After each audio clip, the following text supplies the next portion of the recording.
And joining me today is Blake Hempstead. Blake, I hope it's warmer there today than it is here. It's not. It's not. It was minus 35 or something last night. Yeah, this is not supposed to be happening. You're supposed to be playing basketball out in the backyard right now, but no, it's ridiculous. I actually saw those temperatures. I think we were at minus 21, and I saw the Butte and the Anaconda stuff, so I had to throw that out there to get us started here. But yeah, that's one thing. Phil Jackson always said that there's nothing else to do in the wintertime in Montana when it's below zero outside except go in the gym and play basketball. So um, we couldn't even do that. A lot of games got postponed. We were talking a little bit about that earlier.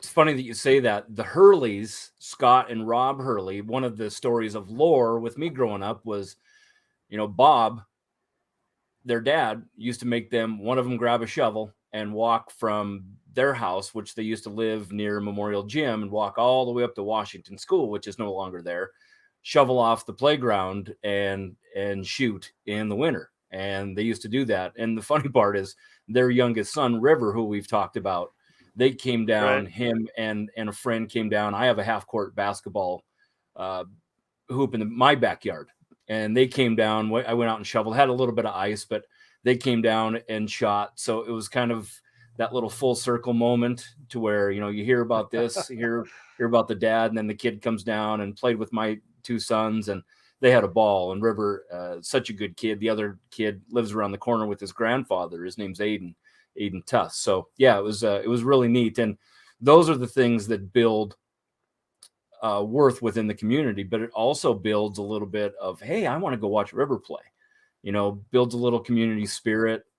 My kids now, they want to kind of be like River, and it's neat. It's kind of neat that way. Yeah, it is. That's you bring that up half court stuff. I can remember when I was a kid, we kind of did the same thing. And you bring up the ice thing. We used to take ashes, spread on the ice so we could get some traction, but we weren't. We definitely needed a shower when we got done playing. Well, So I will admit, and Jimmy Sturgar will tell you this. He used to love dunking over us in the neighborhood. I grew up a block away from him, and I actually live okay, a block on the other side of where his home is right now. His mom still lives there. But oh yeah, that was our greatest thing. We used to love getting dunked on by Jimmy, and we had so many basketball hoops in the neighborhood then, and that was really one of the golden eras of Anaconda High athletics. Is having those sorts of kids in the neighborhoods with the Hewitts and Sullivans and Sturgars. It was a fun time to grow up.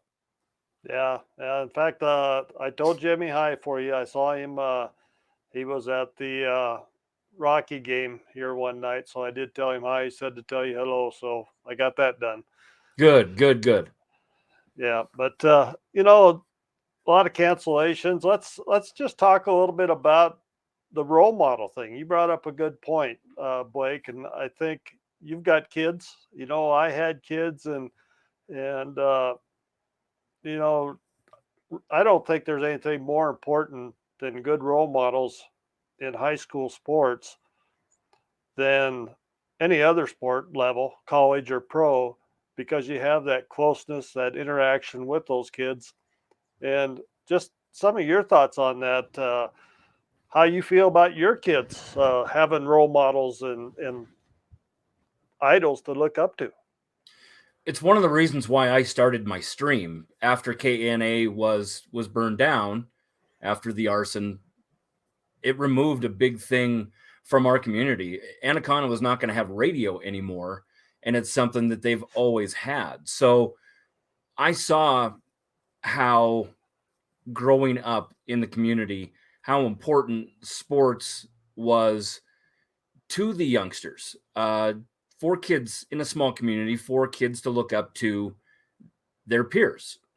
A lot of that deals with our youngsters looking up to the high schoolers.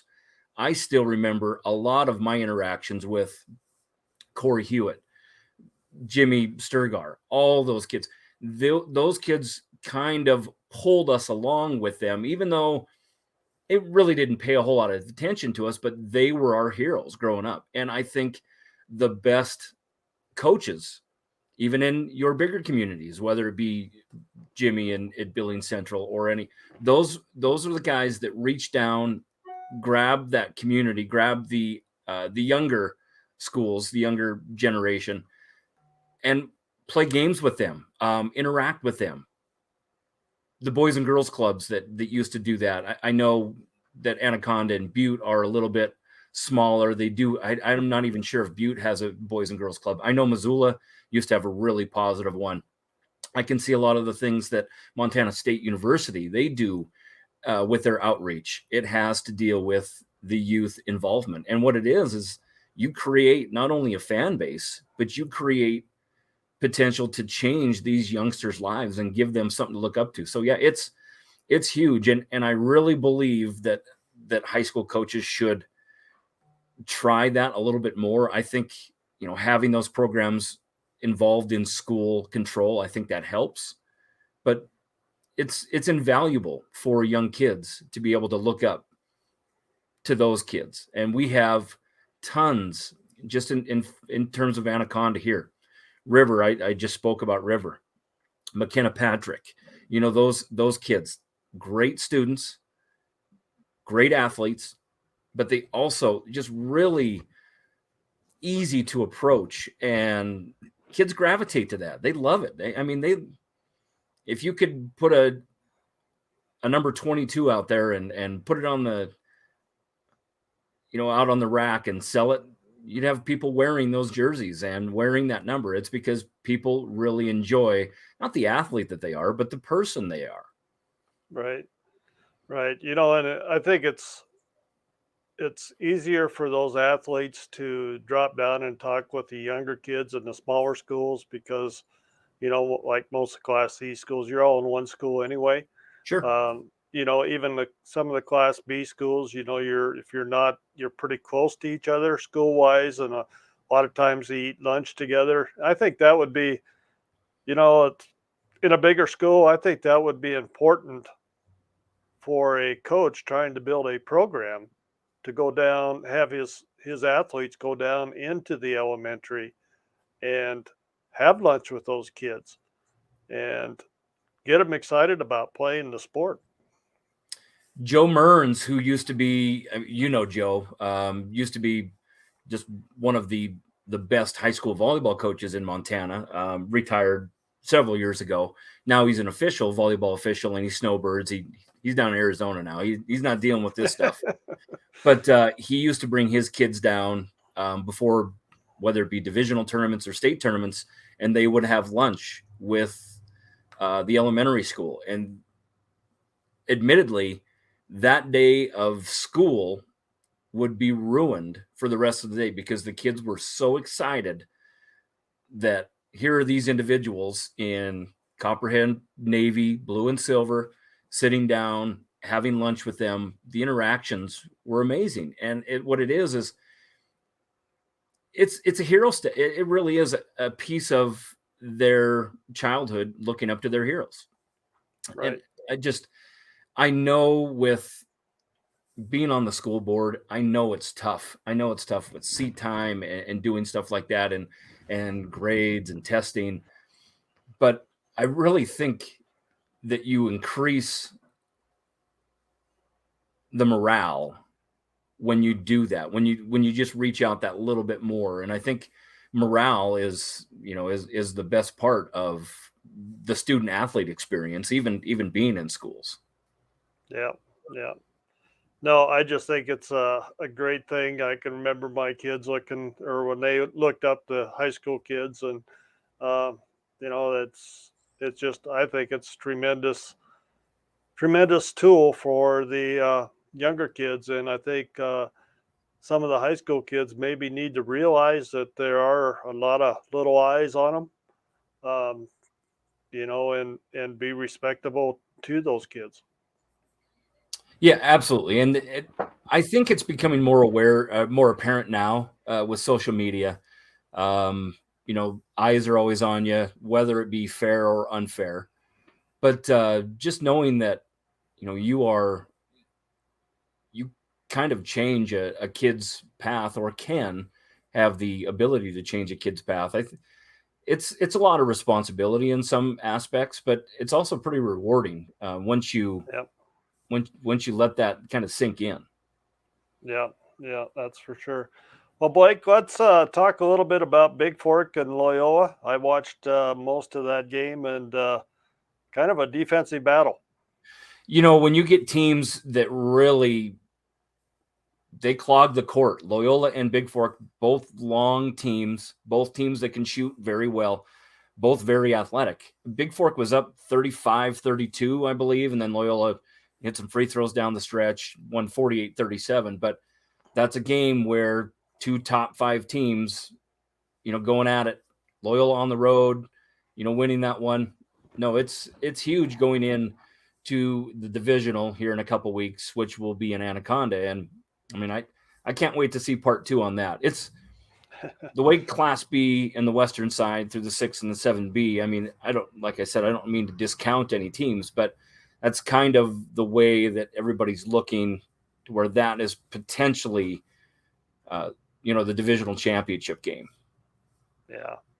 No, I definitely have to agree there. There are a couple of good ones, but yeah, I was impressed with the defensive side of for both teams.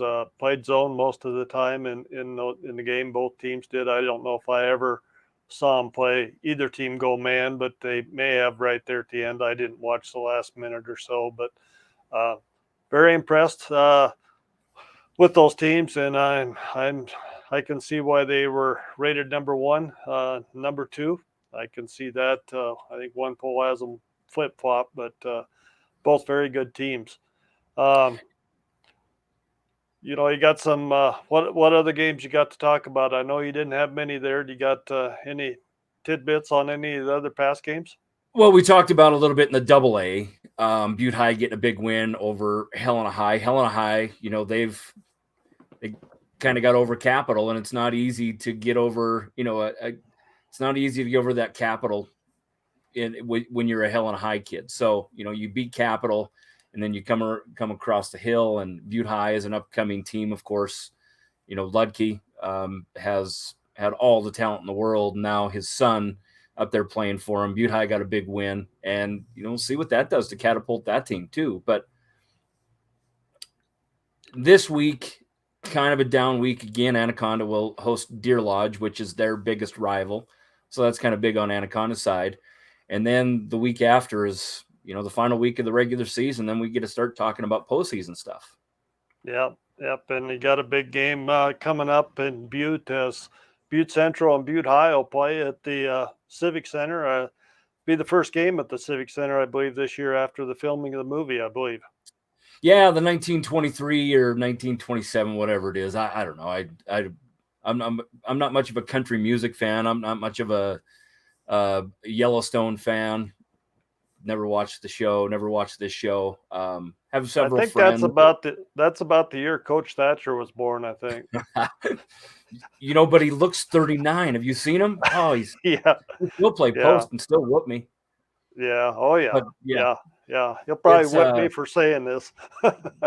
that's good. I'll have to send him the link just because. Yeah, I will tease him about his age, person to person, but I have to stay away from arm's length, and I know he can't catch me now.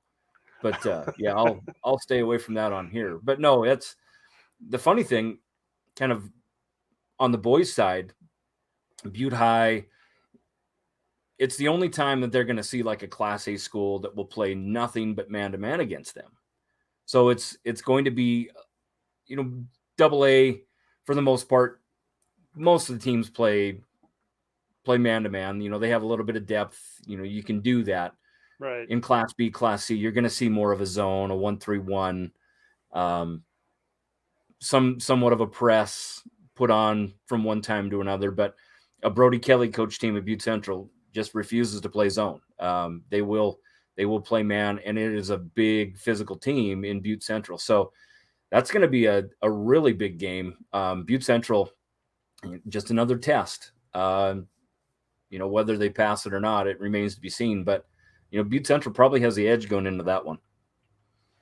Yeah, and just to throw this out there, I got a call this morning that Haver and Lewistown will be playing tomorrow night at the Armory at Northern. They were supposed to play at Metra Saturday night, and they got postponed, and now they've moved it to Haver. They're going to play up there, I guess. So that'll be interesting to see how that game turns out as well. But no, I think it's going to be, the Butte Central matchup. I don't think they played for a while, have they? Didn't they kind of shut that down for a while? No, they've played it. They Have did they? for a while, but yeah, they've been back on to play one. They used to play the city championship or whatever they call it. Right. They used to play them twice a year. Now it's once. There was a battle to whether they were going to play it at the Maroon Activity Center. They were never going to play at Oh, Ross Richardson. They were always going to play at Civic Center. Yeah, that was a Mac. whole Butte thing to where there was some pretty bad talk about that one. But the rivalry has since kind of went away, not necessarily away. I mean, you have Eric Lowe's, who was a Butte High kid. Now he's one of the studs on Butte Central. So, there's going to be some hard feelings with that game. And, the kids really want to be the city champion, and they pump it up really well within the community. So, yeah, it's a big game for the kids. Even on the girls' side, it's a big game. But Oh yeah. there's not nearly the it's not as crazy as it used to be within the fan base and outside after. It's, Yeah. pretty much taken care of on the floor. So, Yeah. yeah, those Yeah. those games never just ended at the whistle. They or the buzzer. They always went outside and continued. Yeah. No. So what do you got coming up this week?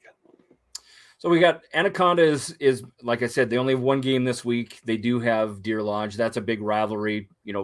Losing Butte Central. When Anaconda dropped down, Deer Lodge became their ultimate rivals, and there was